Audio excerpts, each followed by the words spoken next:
Last week was an eventful week for Peloton. It got a new CEO, investors unleashed their fury at outgoing CEO John Foley, 2,800 employees were fired, and then some of those employees crashed in all hands. At the heart of the drama, a big question was whether new CEO Barry McCarthy had been brought on to get Peloton in shape for a sale, as the company's value has plunged to $8 billion from a pandemic high of $50 billion.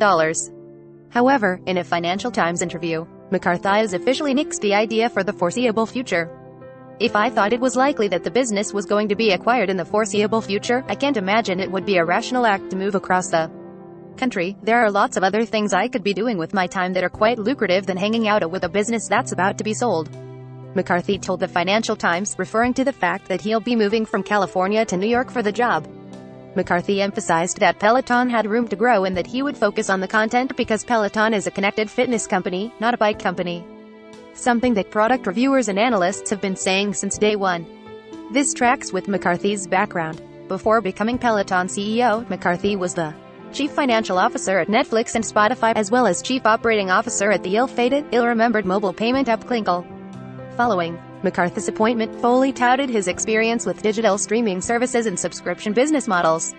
In the FT interview, McCarthy also hinted that Peloton's pricey $39 monthly membership fee could be replaced by an entirely different pricing structure.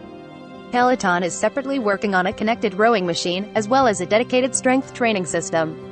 It also follows the tone set during Peloton's Q2 earnings call last week, where Foley and Peloton's Chief Financial Officer Jill Woodworth repeatedly emphasized the company would pursue sustained growth. However, none of this means Peloton's given up on hardware completely. McCarthy told the Financial Times his strategy includes creating product line extensions to entice customers into owning multiple Peloton devices.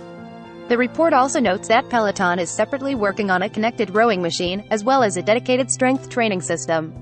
The former will purportedly feature the same tablet as the bike, plus use magnetic resistance and give form feedback. The rower, which has been long rumored, is supposedly in the testing phase and may be announced before or after Peloton's annual Homecoming event in May. The strength training system is supposed to be Peloton's answer to rival Tonal, but according to Ford, it seems like it may be separate from the forthcoming Peloton Guide. Tonal is a weight training system that relies on electromagnetic resistance cables and is installed directly into a user's wall. Peloton's rumored strength training device will pair with television instead and won't be released for a while. For now, McCarthy and Foley seem to be presenting a united front. All this seems to put the kibosh on a Peloton sale, at least in the short to medium term. McCarthy did acknowledge that the decision to sell isn't really his, however, that belongs to shareholders, more specifically, a group of company insiders that holds 80% of Peloton's voting rights, which includes former CEO, and now executive chairman, John Foley. McCarthy also said that he was confident a large percentage of the votes will be cast in favor of my leadership, and cited that as a reason why he agreed to take the job.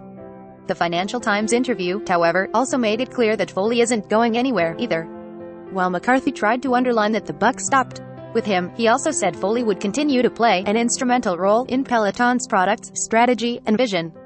The two have also been publicly singing each other's praises for the past week and, for now, seem to be presenting a united front. Foley told the Wall Street Journal that McCarthy was perfectly suited for the job, while McCarthy said that together, the two were one complete grown-up.